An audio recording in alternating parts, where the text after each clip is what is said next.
మీ ఎలాంటి వ్యాపార ప్రకటనలకైనా వెంటనే మా ఛానల్ సంప్రదించండి. ప్రస్తుతం మనతో పాటు ప్రముఖ ఆధ్యాత్మికవేత్త ఐకాన్ ఆస్ట్రాలజర్ గట్టుపల్లి సురేష్ బాబు గారు ఉన్నారు. ఫిబ్రవరి మాసంలో మకర రాశి వాళ్ళందరికీ ఎలా ఉంటుందో గురువు గారు అంటే తెలుసుకుందాం. నమస్కారం గురుగారు. జయ శ్రీమన్నారాయణ. ఫిబ్రవరి మాసం, మాఘమాసం, మకర రాశి వాళ్ళందరికీ కూడా ఈ నెల ఎలాంటి అదృష్టాన్ని తీసుకురాబోతుంది, ఎటువంటి విషయాల్లో ఎక్కువగా జాగ్రత్తలు తీసుకుంటే బాగుంటుంది అంటారు? 2026 సంవత్సరం ఫిబ్రవరి మాసం ద్వాదశ రాశుల్లో ఒకటి మకర రాశి.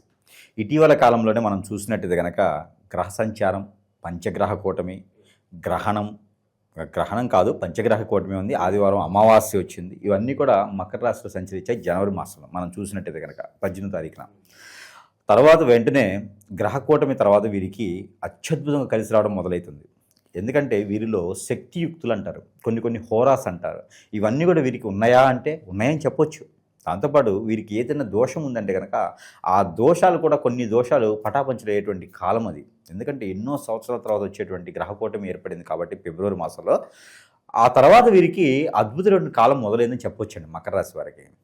ఆ తర్వాత వీరికి పెళ్లి కానిటువంటి పెళ్ళి అవ్వటం, పెళ్లి సంబంధాలు కుదుర్చుకోవటం, ఆర్థిక స్థితిగతులు ఇవన్నీ కూడా కొంతమేర మెరుగు అవుతున్నాయి. అలానే ఫిబ్రవరి మాసం శివరాత్రి పర్వదినాలు ఉన్నాయి. ఇవన్నీ కూడా పండగ సందర్భాల్లో వాళ్ళు కూడా పూజలు, హోమాలు, యజ్ఞ, యాగ, హోమ, జపతపాలు చేసుకోవచ్చు. పెళ్లి కాని వారు ఎవరైనా ఉంటే కన్యా పశుపత హోమాన్ని ఉంటుంది. అది మనకి కొంతవరకు శ్రీశైలంలో అట్లాంటి వాటిల్లో ఎక్కువ డబ్బులు పెట్టలేని వారు ఆలయాల వద్ద చేస్తూ ఉంటారు. అక్కడ ఆన్లైన్లో కూడా చేసేటువంటి తరుణం ఉంటుంది. ఈ కన్యా పశుపత హోమం ఈ యొక్క మకర రాశి వారికి ఒక సొత్తు చెప్పొచ్చు. ఎందుకంటే వీరు చేయించుకున్నట్టయితే కనుక పెళ్లికి సంబంధించినటువంటి కాలసర్పదోషం, నాగదోషం, కుజదోషం, పితృదోషాలు, కర్తదోషాలు ఇలాంటి దోషాల వల్ల పెళ్లి కాని వారు ఎవరైనా ఉంటే కనుక అలాంటి హోమం చేయించుకుంటే వెంటనే పెళ్లి అయ్యేటువంటి యోచన ఉంటుంది. స్త్రీ పురుషులు ఇరువురు కూడా చేయించుకోవచ్చు ఈ హోమాన్ని. కాబట్టి అలాంటి ఆలయ వద్ద చేయించుకున్న కన్యాపశుపత్ర హోమే కాదు చేయించుకోవచ్చు. కాబట్టి ఈ పెళ్లి కాని వారి ఎవరి నుండి గ్రహదోషాలు ఇంకేమైనా కనిపిస్తుంటే ఇది చేసుకోవచ్చు. ఇక ఫిబ్రవరి 15వ తారీఖు తర్వాత అయితే సంబంధాలు చూసుకోవచ్చు. పెళ్లి సంబంధాలు కుదిరి వెంటనే పెళ్లి కూడా అయ్యేటువంటి యోచన కనిపిస్తూ ఉంది. కాబట్టి ఎవరైనా ముందుగానే కావాలనుకుంటే కనుక రిజర్వేషన్ చేసుకోవచ్చు. దీనికి నాకు సంబంధం లేదండోయ్, కేవలము అక్కడ చేస్తారని మాత్రమే చెప్తున్నాను. నాకు అక్కడి నుంచి కమిషనే రాదు. మీరు చేసుకోకపోయినా కూడా అయితే విడిగా చేయించుకుంటే 25-30 వేలు అవుతుంది. అదే అక్కడైతే 2-3 వేలు అయిపోతుంది. చేయించుకోవాలన్న గుణం ఉన్నవారు. కాబట్టి ఇదొకటి. తర్వాత సంబంధాలు కుదరకముందు ఆల్రెడీ పెళ్ళై ఉండి కోర్టు విషయాల వరకు వెళ్ళిన వారైతే కనుక వారు కూడా చేయించుకోవచ్చు. రాహుకేతు పూజ కానీ కన్యాపశుపత్ర హోమం కానీ చేసుకోవచ్చు. నవధాన్యాలు, నవగ్రహాలకు దానం ఇస్తే కూడా భార్యాభర్తల మధ్య తగాదాలు కావచ్చు, కోర్టు వ్యవహారాలు కావచ్చు, ఇద్దరి మధ్య పడకపోవటం, అన్యోన్యత లేకపోవటం ఇలాంటివన్నీ కూడా ఈ యొక్క నవగ్రహాలు, నవధాన్యాలకు దానం ఇవ్వడం ద్వారా మంచి జరుగుతుంది. కన్యాపశుపత్ర హోమం అయితే పెళ్లి కాని వారికి మంచి జరుగుతూ ఉంటుంది. ఇక ఆర్థిక స్థితిగతులు ఉన్నాయి. మకర రాశి వారికి ఆర్థిక స్థితిగతులు ఎప్పుడు సంక్షోభంలోనే ఉంటారు. వీళ్ళు ప్రభుత్వంలాగా రాష్ట్ర ప్రభుత్వ సంక్షోభం అని చెబుతుంటారు. డబ్బులు వచ్చినాయేమో, వనరులేమో వాళ్ళు మింగేస్తారు. ప్రభుత్వం ప్రజలకు చేయాలంటేనేమో సంక్షోభం అని చెబుతారు. ప్రజలకు చేసే డబ్బేమో అప్పు తీసుకొస్తారు. ఓకేనా, బాగా అర్థం చేసుకోండి. ప్రజలకి చేయాలి, ఏదైనా మంచి పథకాలు తీసుకురావాలి అంటే అప్పు తీసుకొస్తారు. ఓకేనా, సెంట్రల్ గవర్నమెంట్ నుంచి వచ్చిన డబ్బులు పథకాల కింద వస్తాయే అయ్యేమో వీళ్ళు మింగుతారు. ఎంత అదృష్టం అబ్బా! ఇలాంటిదే ఉంటుంది ఈ మకర రాశి వారికి. బాగా గుర్తుపెట్టారు కదా. మకర రాశి వారి సత్వం ఏంటంటే కనుక ఏదైనా పని చేయాలంటేనేమో అప్పు తీసుకొస్తారు, ఉన్న డబ్బులేమో ఇంకోటికి ఇస్తారు. చూడండి, అట్లా ఉంటుంది వీరికి. ఆర్థిక సంక్షోభం ఇంకా ఆడికెళ్ళి వస్తుంది. మరి ఉన్న డబ్బులేమో ఎవడో అడుగుతాడు, అమ్మలక్కలు అడిగితే వాళ్ళకి ఇస్తారు. ఎవడో అప్పు చేస్తుంటాడు, వీళ్ళ దగ్గర వచ్చి దేహాన్ని పాదసేవ చేస్తూ ఉంటారు, వారికి ఇస్తారు. నగల తగడబెట్టి మరీ డబ్బులు ఇస్తారు. వారికి ఇచ్చి వీరి అవసరానికి అప్పు చేస్తారు. అంత మేధాలు ఉంటారు ఎక్కడైనా. మకర రాశి వాళ్ళు ఉన్నారు. ఎవరైనా మీ ఫ్రెండ్స్లో మకర రాశి వాళ్ళు ఉంటే పోయి డబ్బులు అడగండి. అలాంటి మకర రాశి వారికి ఇలాంటి అలవాట్లు ఉంటాయి. అంటే మంచితనం, ఎదుటి వారికి సేవా గుణం చేయాలి. మనం కష్టపడ్డ ఎదుటి వారికి చేస్తే నాకు ఒక పేరు ప్రఖ్యాత వస్తుంది, నాకు మంచి మాట వస్తుంది అని సహాయం చేస్తారు. మంచి గుణమే. కానీ ఆ సహాయం కూడా మనం తిన్నామా లేదా, మన పిల్లలకు ఉందా లేదా చూసుకోవాలి. అలా లేకుండా ఏదో వచ్చారు కదా అని చెప్పి ఉన్నదంతా దోచిపెట్టేస్తే ఇంట్లో తగాదాలు ఏమవుతాయి, గొడవలు అవుతాయి కదా. అట్లాంటివి చేయకూడదు. కాబట్టి అలాంటి చేయకుండా ఉండాలంటే తొందరపాటు నిర్ణయాలు తీసుకోకూడదు. ఎక్కువ ఫ్రెండ్షిప్ ఎవరితో చేయకూడదు. ఫ్రెండ్షిప్ వల్లనే వీరి నాశనం, ఫ్రెండ్షిప్ వల్లనే వీరి పతనం, ఫ్రెండ్షిప్ వల్లనే వీరు లోతుపాతులకి వెళ్ళిపోతూ ఉంటారు. కాబట్టి పార్ట్నర్షిప్, వ్యాపారాలు వీరి చేతి నుంచి ఎవరి డబ్బులు ఇవ్వడం అలాంటి కలియుగంలో చేయకూడదు. అలాంటిలో 2026 సంవత్సరం చేయకూడదు. అందులో మకర రాశిలో అసలు చేయకూడదు. ఎవరైనా వచ్చేసి మీకేమనగానే నాకేం లేదని చెప్పాలి. ఎవరైనా ఉంది అని చెప్తే ఉంది అంటారు, అందుకని ఏం లేదని చెప్పాలి. కాబట్టి అలాంటివి చేయకూడదు. అలాంటి తొందరపాటు నిర్ణయాలు తీసుకోకుండా ఉండాలి అంటే కనుక ఖచ్చితంగా వారికి ఒక పేరు ఉంటుంది. ఆ పేరు వారు కూర్చొని ఒక తస్పి మాల తీసుకొని కూర్చొని నా పేరు ఏదైతుందో ఆ పేరుని తలుచుకుంటూ ఉండాలి. ఇప్పుడు సపోజ్ సీను ఉందనుకోండి, ఆ scene scene scene scene scene cigarette cigarette cigarette అనుకుంటూ ఉంటే అది ఆ ఒక స్ట్రెస్ నుంచి బయటపడిపోతారు. ఏ దేవుడిని తలుచుకునే అవసరంలా, ఏ మతాన్ని తలుచుకునే అవసరంలా, ఏ గురువుని తలుచుకునే అవసరంలా, ఏ భార్యని ఏ భర్తని ఏ పిల్లల్ని తలుచుకునే అవసరంలా. తన పేరు తను పలుకుతూ ఉంటే తనకుండేటువంటి స్ట్రెస్ నుంచి బయటపడి తొందరపాటు నిర్ణయాలు తీసుకోకుండా ఉంటారు. పరిగెత్తే బస్సు ఎక్కడం, అక్కడేదో ఊరకిస్తున్నారంటే టికెట్లు తెచ్చుకోవటం అలాంటివి చేయకూడదు. అక్కడేదో లాటరీ వస్తుంది, నాకు ₹1,00,000 10,000కి ఇస్తున్నారంటే పోయి లెక్క లేకుండా ₹10,000 కట్టడం ఇలాంటివి చేయకూడదు. నా వీడియోలు చూసిన తర్వాత చాలామంది భార్యతో కొట్టుకుంటారు. చూసారా నీ గురించి చెప్పారు గురువు గారు అని చెప్పి ముట్టికాయలు వేస్తుంటారు అనమాట. అంటే అలాంటి తొందరపడి నిర్ణయాలు తీసుకోకూడదు. దానివల్లనే భార్యాభర్త దూరం అవుతారు, పిల్లల పెద్దలు దూరం అవుతారు, ఉన్నతటువంటి కుటుంబాన్ని నుంచి దూరం అవుతారు, బాధ్యతల నుంచి బయటకు వస్తారు, పేరు ప్రఖ్యాత కోల్పోతారు. కాబట్టి తొందరపాటు నిర్ణయమే వీరికి ఉన్నటువంటి గుణం, అది తీసుకోకూడదు. పరిగెత్తి పాలు తాగే కన్నా నిలిగిపడి నీళ్ళు పాలు తాగితే మంచిది అని అనుకొని ఈ మాసంలో కనుక తీసుకునే తొందరపాటు నిర్ణయం వల్ల ఖచ్చితంగా నష్టపోయేదానికి ఉంది. ₹1 కష్టపడాలంటే ఎంతో చేయాలి, నష్టపోవాలంటే మాత్రం ఇలా చిటికలో నష్టపోవచ్చు. కాబట్టి అలాంటివి చేసుకుంటే అలాంటివి రాకుండా ఉండాలి అంటే కనుక ఒక మాల తీసుకోండి, ఏదైనా పర్లేదు. అంటే పూలమాల తీసుకుంటారు మన వాళ్ళు, మేధావులు మాల తీసుకోమంటే పూలమాల తీసుకుంటారు. అలా కాకుండా ఏదైనా పూసలతో ఉండేటువంటి మాల తీసుకొని దాన్ని వాళ్ళ పేరు అలా తలుచుకుంటూ ఉండాలి. 108, 119 సార్లు కనుక చదువుకున్నట్టయితే కనుక ఆ తొందరపాటు నిర్ణయం నుంచి బయటకు వచ్చేసి కొంతమేర ఆలోచన అయితే వస్తుంది. ఇక విదేశీయానం కానీ ఉన్నవారు కానీ, డబ్బులు ఆదాయ వనరులు కావాలనుకున్న కానీ, కొత్తగా నిర్ణయాలు తీసుకొని కొత్తగా జాబు కానీ, వెసులుబాటు కానీ, బిజినెస్ కానీ, వ్యాపారం కానీ చేయాలనుకున్న వారిది కనుక వీరికి వస్త్ర దుకాణాలు, అలానే గోల్డ్ సిల్వర్ లాంటి వ్యాపారాలు, అలానే 1 గ్రామ్ గోల్డ్ కానీ, ఫ్యాన్సీ షాప్స్, బుక్ షాప్స్ ఇలాంటి వ్యాపారాలతో వీరికి అత్యద్భుతంగా ఉంటాయి. కాబట్టి ప్రయత్నం చేయొచ్చు. కాకపోతే ఫిబ్రవరి 19వ తారీఖు తర్వాత మాత్రమే ప్రయత్నం చేయాలి. ఇప్పుడుగా వనరులు వెతుక్కొని అప్పటి నుంచి షాపులు పెట్టుకోవాలి. పార్ట్నర్షిప్ వ్యాపారాలు పనికిరావు. అలానే ఇంకా వేరే వ్యాపారాలు అయితే వీరికి అంతగా సెట్ అవ్వు. దేవుని సేవలో ఉండి సంపాదించాలంటే పూజ సామాగ్రి కూడా పెట్టుకోవచ్చు వీరును. ఇంకా గురువులుగా ఎవరైనా కావాలి అనుకుంటే కనుక సాధన తీసుకోవచ్చు. అలానే పోటీ పరీక్షల్లో బాగా ఉత్తీర్ణులు అవ్వాలి, పోటీ పరీక్షలు రాయాలి అనుకుంటే కనుక వీరికి ఒక నమ్మకం, అవమానం ఉంటుంది. ఈరోజు ఎగ్జామ్ రాస్తే బాగా పాస్ అయ్యేది వీరికి ఒక సెంటిమెంట్ ఉంది. కుర్చీ ఇలానే ఉండాలి, నేను ఇదే తినాలి, ఈ షర్ట్ వేసుకోవాలని కొన్ని సెంటిమెంట్ ఉంటాయి. బయటకు వెళ్ళేటప్పుడు ఎవరైనా తుమ్మితే వెళ్ళరు, సెంటిమెంట్. బయటికి వెళ్ళేటప్పుడు ఎవరైనా ఎక్కడికైనా వెళ్తే ఎక్కడికైనా అడగండి, వెళ్ళరు, ఇంకా మానేస్తారు.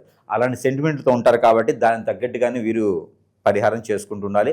ఇక పోటీ పరీక్షల్లో కానీ, రాజకీయ రంగం, సినీ రంగంలో కానీ, ఇంకా అనేక రంగాల్లో ముందుకు వెళ్ళాలని కానీ, ఇలాంటి వ్యాపార వృద్ధిలో ముందుకు వెళ్ళాలంటే కనుక ఖచ్చితంగా వీరు చేయాల్సిన పరిహారం ఉంటుంది. పంచామృత అభిషేకం వినాయక స్వామికి కానీ, సుబ్రహ్మణ్య స్వామికి కానీ, లేదా శివ భగవానికి కానీ చేసుకోవాలి. ఏదైనా ఒక్క రోజున కనుక గుడాల పెసలు ఉంటాయి, పెసర గుగ్గిళ్ళు ఉంటాయి, లేదా శనగలు, బఠానీలు ఉంటాయి, అవి 1 కిలో పావు తీసుకొని నానబెట్టుకొని గుడాలు గుగ్గిళ్ళు వండేసి అవి విష్ణు ఆలయంలో సమర్పించుకుంటే కనుక ఖచ్చితంగా వారికి అనుకున్నటువంటి కార్యాలు ముందుకు వెళ్తాయి. అనుకున్నటువంటి పనితీరు కూడా ముందుకు వెళ్ళేదానికైతే ఖచ్చితంగా వీరికి కనపడుతుంది అని చెప్పొచ్చు. ఈ పరిహారం చేసుకోవచ్చు. గురుగారు, అలాగే శత్రువులు ఎక్కువగా ఉన్నారు, లేదంటే మేమేం కొనుక్కున్నా కూడా అభివృద్ధిలోకి వస్తున్నా కూడా పక్క వాళ్ళు చూడలేకపోతున్నారు, ఏడుపులు ఎక్కువగా ఉన్నాయి, నరఘోష నర్దిష్ట ఉంది, అలాగే అన్యోన్యంగా ఉంటారు భార్యాభర్తలు, వీళ్ళతో ఎఫ్ఐఆర్ పెట్టుకోవాలనో, వీళ్ళని విడదీసి వాళ్ళ వైపు మళ్లించుకోవాలనో, ఏదో ఒక మందు పెట్టడమో, చెడు క్రియలు ఇలా చేస్తూ ఉంటారు. దీని బారిన చాలామంది పడి ఇబ్బంది పడుతున్నారు. మరి దీనికి సొల్యూషన్ ఏంటని చాలామంది అడుగుతున్నారు. గురుగారు ఏం చెప్తారు వీటికి? ఖచ్చితంగా మనకి ఇప్పుడు కలియుగంలో ఉన్నాం. 2026 సంవత్సరంలో ఉన్నప్పటికీ కలియుగంలో ఉన్నాం. ఈ కలియుగ శాతం కూడా పాపాలు, కర్మలు ఎక్కువగా ఉంటాయి. దీనికి తగ్గట్టుగా ఎక్కడంటే కనుక ఎక్కడ ఉంటుందంటే ఈ ప్రాబ్లము, ఎవరైనా సుఖంగా బతుకుతున్నారన్నా, అంటే నలుగురు ముందు నవ్వినా కూడా చాలా సమస్యే, కొందించుకోవడమే. నవ్వితే కూడా వీరికి ఏం సమస్యలు లేవు కావాలి, ఓర్చుకోలేరు అన్నమాట ఎదుటివాళ్ళు. వీరికి ఏ సమస్యలు లేవు కావాలని చెప్పేసి వీరి మేము 10 ఏడుస్తూ ఉంటారు. అరే సుఖంగా బతికేదానికి లేదు. ఈ రోజుల్లో భార్యాభర్తలు ఎంతో సుఖంగా అన్యోన్యంగా ఉండాలనుకుంటారు. కంఫర్టబిలిటీ చెక్ చేసుకొని పెద్దలందరి సమక్షంలో సాక్ష్యంగా పెళ్లి చేసుకుంటారు. పెళ్లి చేసుకొని కూడా వీరి మధ్యన ఎవరో వచ్చి పొలలు పెడతా ఉంటారు. ఎఫ్ఐఆర్లు పెట్టుకుంటారు. ఎట్లా ముందు పెట్టడం, హిప్నాటిజం, బ్లాక్ మ్యాజిక్, వశీకరణం, చాతబడి, బాగలముఖి, భానుమతి, ఏక్షిని, బాగా స్పిరిట్, అష్టదిబ్బందన, ఇలాంటి క్రియలు ఎన్నో రకాలు ఉన్నాయి. జీవితంలో ఎదకపోవడానికి గల కారణాలు ఏంటంటే ఇలాంటి క్రియలు చేయించబడటం, ఎవరో మన మీద కన్నేసి మన ఎదుగుదలు తట్టుకోలేక, ఇవన్నీ మనకి జాతకాలు అనుకుంటారు చాలామంది కూడా. ఇవన్నీ గురువుగారు నాకు కలిసి రావట్లేదు, జాతకంలో సమస్య ఉందా, దశల నక్షత్రమా, గోచారమా, ఎక్కడ సమస్య ఉంది? ఏదైనా దానం చేస్తే తగ్గిపోతుందా అనుకుంటారు. కాదు నాయన, ఇవన్నీ కూడా మనకి జాతకంలో దొరకవు. ఇవన్నీ కూడా మానవ గ్రహం అని ఒకటి ఉంటుంది. ఈ మానవ గ్రహం మన మీద సృష్టించి మనం ఎదగకూడదని చేపిస్తూ ఉంటారు. దీనివలన మనం ఏ స్థానానికి వెళ్ళాలన్నా కూడా జాతకంలో చూస్తేనేమో కలెక్టర్ అవుతానని ఉంటుంది, ఎమ్మెల్యే ఎంపీ అవుతాను ఉంటుంది, మరి చూస్తేనేమో బిల్ కలెక్టర్ అవుతాడు. ఎమ్మెల్యే ఎంపీ కింద అక్కడ అయిన వాళ్ళు వెళ్ళటానికి అపాయింట్మెంట్ తీసుకుని వెళ్ళడానికి కూడా వీళ్ళకి అవకాశం ఉండదు. ఏ రోజు ఆ రోజు ఎతుకుతూ ఉంటారు, గొడవలు అవుతూ ఉంటాయి, ఏ పంచాయతీలో ముందుకు వెళ్ళదు, అష్టదిబ్బంది అయిపోతారు అనమాట. కాబట్టి దీని కారణం ఏంటంటే మన మీద ఏడ్చేటి కళ్ళు. మానవ గ్రహం చేసేటువంటి పనులు అంతా ఇంత కాదండి. ఎవరిని నమ్మకూడదు, ఎవరిని పార్ట్నర్షిప్ చేయకూడదు, మన పర్సనల్ విషయాలు ఎవరితో షేర్ చేయకూడదు. ఎందుకంటే దాని అందరి వల్ల ఏదో రోజున మనం ఖచ్చితంగా కాంట్రవర్సీకి వెళ్తాం. ఏదో రోజున మనల్ని హిప్నటైజ్ చేసేసి మనల్ని బొగ్గుపాలు చేసేటువంటి వారు మన చుట్టూతూనే ఉంటారండి. మన బంధువుల్లో, మన మిత్రుల్లో, మన శ్రేయోభిలాషులను చెప్పుకొని తిరిగే వాళ్ళలో, మన కొలీగ్స్లోనూ ఇలాంటి వాటే ఉంటారు. నా గురించి ఇంకోళ్ళకి అవసరం చేయటానికి, నా గురించి తెలిసిన వాళ్ళకే కదా అవసరము. అందుకొని ఎవరిని నమ్మే పరిస్థితి లేదు. మరొక విషయం, ఇది చిన్నపిల్లల మీద, పెద్ద పిల్లల మీద జరుగుతూ ఉంది. ఈ యొక్క కలియుగంలో ఏది పాపం అయితే జరుగుతున్నావో, చేస్తున్నావో తెలియట్లేదు. కానీ ఇవన్నీ కూడా ముఖ్యంగా భార్యాభర్తల మధ్యన అయితే కనుక ఇద్దరు దూరం అయిపోవటము, ఎవరో తెలియని వ్యక్తులతో ఎఫ్ఐఆర్ పెట్టుకొని ఆస్తులన్నీ సమర్పించుకొని పొరుగు, పెక్కేత, హోదా, డబ్బు, పలుకుబడి అన్నీ పోగొట్టుకోవడం, చెట్టుకోలు గుట్టుకోలు అయితే ఉన్నారు పిల్లలు ఈ రోజున. ఎందుకండి 15 సంవత్సరాలు 16 సంవత్సరాల పిల్లలను కూడా వదలట్లేదు ఈ రోజున. ఇది ఒక సంఘాలుగా ఏర్పడేసి ఏదో హిప్నటిజం అని, బ్లాక్ మ్యాజిక్ అని చేసేసి చేస్తూ ఉన్నారు. అలాంటి వాళ్ళందరికీ కూడా మనం ఓదార్చేదానికి కాకపోయినా కొంతైనా మనం చేసేదానికైతే ఉన్నాము. మనం ఏంటంటే మనకు వచ్చిన విద్యలు, మాకు నేర్పే గురువులు మాకేం చెప్పారంటే, మీకు వచ్చి విద్య మంచి జరగకపోయినా పర్లేదు కానీ చెడుకు మాత్రం చేయకండి అని చెప్పారు. అలాగ ఒప్పందాలు చేసుకొని మనం కూర్చొని ఉన్నాము. ఈ రోజుల్లో ఆన్లైన్లో చూస్తే నాకు నెంబర్ ఇంత ఉంది, నాకు ఇంత డబ్బులు వేస్తే నేను ఎవరైనా అమ్మాయి మీ ఒళ్ళో పడుకోబెట్టేస్తా, ఎవరైనా అబ్బాయి నీకు ఆన్సరింగ్ చేస్తా అని చెప్పి జనాలు చాలామంది నమ్మి మోసపోయేసి ఎన్నో రకాల ఇబ్బంది పడ్డోళ్ళు అందరూ కూడా అన్ని ఆలయాలు అయిపోయిన తర్వాత కాశీకి అన్నట్టుగా అందరు గురువులు అయిన తర్వాత సురేష్ దగ్గరికి వస్తూ ఉన్నారు. నా జేబులు ఉండవు, జేబుకి నా చొక్కాకి జేబులు ఉండవు. ఎందుకంటే నాకు డబ్బులు ఇచ్చేవాళ్ళు ఎవరు లేరు. కస్టమర్లు వస్తారు, అన్నీ సమర్పించుకొని అన్ని రకాల ఆ డబ్బులు కూడా పోగొట్టుకొని ఎక్కడ పని అవ్వకుండా సురేష్ దగ్గరికి వస్తూ ఉంటారు. ఇలా నా దగ్గరికి ఈ రోజున 12,000 మంది పై చినుకు కస్టమర్లు బలైనటువంటి వారు ఉన్నారు ఈ రోజున. మెజారిటీగా అందులో భార్యాభర్తలేనండి. భార్యాభర్తలు ఒకటి, పెళ్ళైన వాళ్ళు, పెళ్లి కాని వాళ్ళు కూడా ఆడపిల్లల్ని వశం చేసుకోవటం, ఈ హిప్నటిజల్ బ్లాక్ మ్యాజిక్లు. ఇంకోటి ఏంటంటే, ఇక ఎవరైతే గురువుని సంప్రదిస్తామో, నాకు బాలేదయ్యా అని చెప్పి గురువుని సంప్రదిస్తే ఇదే అవకాశంగా తీసుకునేటువంటి గురువు దరిద్రులు, నేనే గురువునని చెప్పుకొని పాత సేవలు చేయించుకునే దరిద్రులు కూడా కస్టమర్ల అవకాశాన్ని వాళ్ళు అందిపుచ్చుకొని వాళ్ళు కూడా డబ్బు ఆదాయం పొందేసి నాకు చేతులు ఎత్తేస్తారు తర్వాత. ఇవన్నీ కూడా మన ప్రేక్షకులు ఆలోచించుకోవాలి. అసలు నాకు సమస్య ఏంటి? జాతకం సమస్య, ప్రకృతిలో దోషాల సమస్య, గ్రహ దోషాల సమస్య, నిజంగా నా మీద గురుగారు చెప్పినట్టుగానే ఏదైనా జరిగిందా? ఒకసారి పరిశీలన చేసుకుంటే మనం అనుకున్న జీవితం చాలా చిన్నది. ఈ జీవితంలో మనం అనుకున్నది సాధించాలి. లేకపోతే అరుంధతిలో 3వ జన్మ 4వ జన్మలాగా మనం ఎత్తుతూనే ఉంటాం. కాబట్టి ప్రతి జన్మ మోక్ష జన్మ అవ్వాలి ప్రతి మానవుడికి కూడా. అంటే కనుక ఈ జన్మలోనే మనం అనుకున్న కార్యక్రమాలు చేయాలి. అందుకని మానవులు ఎప్పుడు కూడా న్యూట్రల్గా ఉండాలి, పాజిటివిటీగా ఉండాలి. అంతేగాని నెగిటివ్ దానికి వెళ్ళకూడదు, అలాంటి ఆచరణ చేయకూడదు. ఏదైనా ఉంటే సానుకూలంగా ఎదుటివారికి సహాయం చేయాలి, లేకపోతే మన పని మనం చేసుకోవాలి. ఎవరు కూడా మనల్ని ఆశించరు. కాబట్టి ఇలాంటి వ్యసనాల జోలు వెళ్ళకండి. ఆన్లైన్లో ఏదో కనిపిస్తూ ఉంది అని ఇంకొకరి జీవితాన్ని నాశనం చేయకండి. అలాంటి చేస్తే కూడా చివరికి మనకే అంటుకునేది అది. కాబట్టి అలాంటి చేయకండి. అలా బలైన వాళ్ళు ఎవరైనా ఉంటే ఖచ్చితంగా సంప్రదించగలిగితే కనుక వారికి నాకు తోచినటువంటి పరిష్కార మార్గం అయితే కనుక చూపించబడేదానికైతే ఎప్పుడు కూడా సహకారం చేసేదానికైతే మనం సిద్ధంగానే ఉన్నాం. కాబట్టి ఎవరు కూడా వనరులు ఉన్నాయి ఈ రోజున నాశనం అవ్వద్దు, ఎవరు కూడా బలవ్వద్దు. ఏదైనా సమస్య ఉందంటే కనుక ఆకలి అవ్వకపోవటం, నిద్ర పట్టకపోవటం, ఆందోళన, చిరాకు, కోపం రావటం, సరిగా తినలేకపోవటం, ఏ పని చేద్దామో ముందుకు వెళ్ళలేకపోవటం, మన మాట వినలేకుండటం, అలానే చెప్తే వినపడటం, అలానే ఒంటరిగా ఉండాలనిపించడం, ఎటన్నా వెళ్ళిపోవాలనిపించడం, నెగిటివ్ థాట్స్ రావటము, కాళ్ళు ముందుకు వెళ్ళకపోవడం, ఆరోగ్య సమస్యలు, ఆర్థిక సమస్యలు, ఏ పని చేసినా ముందుకు వెళ్ళదు, అలానే దరిద్రం మన చుట్టూతోనే ఉంటూ, ఇవన్నీ జాతకాలు ఉండవండి. ఏదో చెడు క్రియ జరిగితే చెప్తే జాతకాలు ఇవన్నీ ఉండవు. కాబట్టి ఇలాంటిది ఏదైనా ఉంటే ఖచ్చితంగా సంప్రదిస్తే వారికి పరిష్కార మార్గం అయితే ఖచ్చితంగా మనం అయితే చూపించడానికి సిద్ధంగా అయితే ఉన్నాం. ఇకపోతే ఈ విదేశీయానం అయితే కనుక ఖచ్చితంగా వీరికి కలిసి వచ్చేటువంటి యోచన లేదు. కాబట్టి ఎవరైనా గట్టిగా వెళ్లాల్సిందే తప్పదు. యూనివర్సిటీ సీట్ ఉంది, నాకు జాబ్ వచ్చింది అనుకున్న వారు ఎవరైనా ఉంటే కనుక వారు చిన్న పని చేయాలి. అది ఏమిటంటే కనుక గోధుమలు ఉంటాయి. ఈ గోధుమలు లేదా గోధుమ రవ్వ తీసుకొచ్చి బెల్లం వేసి వండాలి. వండినటువంటి గోధుమ రవ్వ ఏదైనా ఆదివారం లేదా మంగళవారం ఉదయించే సూర్యునికి నైవేద్యం పెట్టాలి. అలా పెట్టినట్టయితే కనుక ఖచ్చితంగా వీరికి మంచి సన్నకూలమైనటువంటి వాతావరణం అయితే లభ్యపడుతుందని చెప్పొచ్చు. అలానే కనుక సూర్య నమస్కారం కూడా చేసుకుంటే చాలా మంచిది. ఇక ఈ యొక్క మకర రాశిలో స్త్రీలు, ఈ మకర రాశి స్త్రీలు ఎలా ఉంటారంటే కనుక పొద్దునప్పుడు ఒకలా ఉంటారు, మధ్యాహ్నం ఒకలా ఉంటారు, సాయంత్రం ఇంకోలా ఉంటారు, నైట్ ఇంకోలా ఉంటారు. అంటే వారి యొక్క ఆలోచన విధానము వారికి నరదిష్టి నరకోశ ఎక్కువ ఉంటాయి. మంచివారు వీళ్ళు. మకర రాశిలో స్త్రీలు అంటే పుట్టిన అదృష్టం అని చెప్పొచ్చు. ఎవరైతే వారింటో ఉంటారో వారికి పునర్జన్మ ఉండదు. ఎవరైతే వాళ్ళతో పలుకుతారో, ఎవరైతే వాళ్ళు మాట్లాడతారో, అలానే ఎవరైతే వాళ్ళని పెళ్లి చేసుకుంటారో చేసుకున్న వాళ్ళకి పునర్జన్మ ఉండదు. అంటే ఇది మోక్ష జన్మ అని చెప్పొచ్చు వారికి. అంత అదృష్టం వస్తుందన్నమాట వారికి. కాబట్టి మకర రాశిలో పుట్టినటువంటి స్త్రీలు ఏదైనా వ్యాపారం చేయాలనుకుంటే కనుక వీరి నోటి నుంచి ముందుగా, ముఖ్యంగా వీరి నోటి నుంచి ఎదుటి వాళ్ళని ఏం అనకూడదు, తిట్టకూడదు. తిడితే కనుక వారు నాశనమైపోతారు ఎదుటివారు. అలానే వీరితో పొగడాలి, మంచివారని చెప్పాలి, ఎక్కువగా బాధించకూడదు ఎదుటి వాళ్ళని. వాళ్ళని కూడా బాధించుకునే విధంగా చేయకూడదు. మకర రాశి స్త్రీలు అంటే దేవతలతో సమానం కాబట్టి వాళ్ళని ఎప్పుడు కూడా ఏది అనకూడదు. కాబట్టి వాళ్ళు చేసేటువంటి ప్రతి వ్యాపారం కూడా కలిసి వచ్చే విధంగా ఉంటుంది. అలా కలిసి రావాలంటే నరదిష్టి నరకోశం ఉన్నట్టు. అలానే ముందుకు వెళ్ళాలి అనుకుంటే కనుక వీరు ప్రతినిత్యం కూడా ఇంట్లో పాలు పొంగిస్తుంటారు. టీకో దేనికో దాన్ని పొంగిస్తుంటారు. దానిపైన మూత వేయాలి, మూత వేసి పొంగించాలి. ప్రతిరోజు గృహప్రవేశంప్పుడు పాలు పొంగిస్తాం కదా, అదే విధంగా పొంగించుకోవాలి.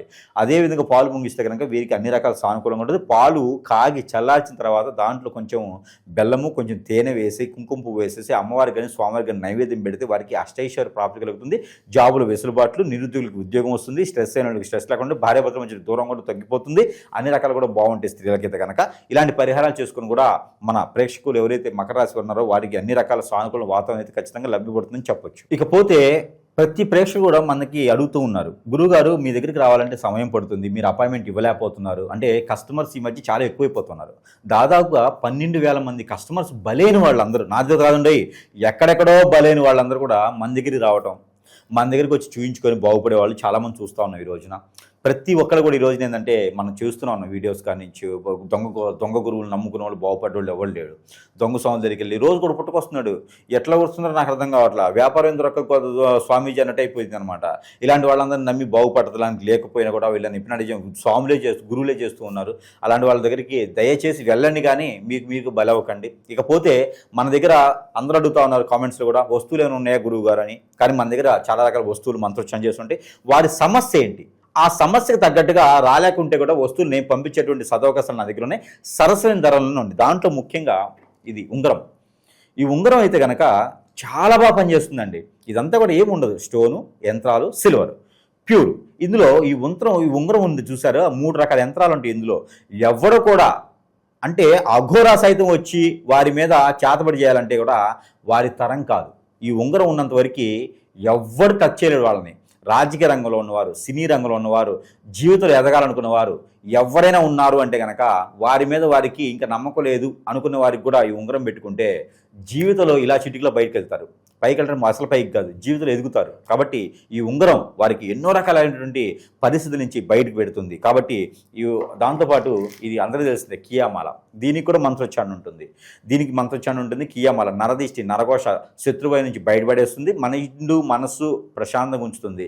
దాంతోపాటు ఏదైనా హిప్నాటిజం, బ్లాక్ మ్యాజిక్ జరిగింది, మా పిల్లని ఎవరు తీసుకుపోయినారయ్యా, మా అబ్బాయిని ఎవరు హిప్నాటిజం చేశారయ్యా, కోళ్ళ పిల్లలు ఉన్నారు, ఇబ్బంది పడుతున్నారు అనుకునే వాళ్ళందరికీ కూడా, హిప్నాటిజం జరిగిన వాళ్ళకి, బాడీ మీద జరిగింది, తలకి పూసారు అనుకున్న వాళ్ళకి సోప్ ఇది.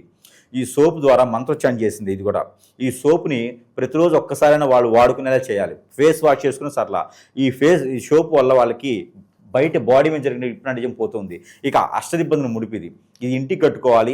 కొన్ని రకాల ముడుపులేమో వాటర్కి స్నానం చేస్తుంటే కొన్ని రకాలు ఇంటికి కట్టుకునేది అనుకుంటుంది. ఈ ముడుపు ఇంటికి కట్టుకుంటే మన ఇంటికి ఏదైనా చేతబడి కానీ హిప్నాటిజం జరిగిందా, ఇంట్లో సుతులు లేవా, డబ్బులు నిలబడట్లేదా, అన్నిటికి కూడా ఈ ముడుపు సమాధానం చెప్తుంది. ప్రతిరోజు కూడా ధూపం వేస్తే సరిపోతుంది ఉన్న రోజున. ఇది అష్టదిబ్బందుల ముడుపు. ఇది ఇంట్లో సాంబ్రాణి వేసుకోవాలి.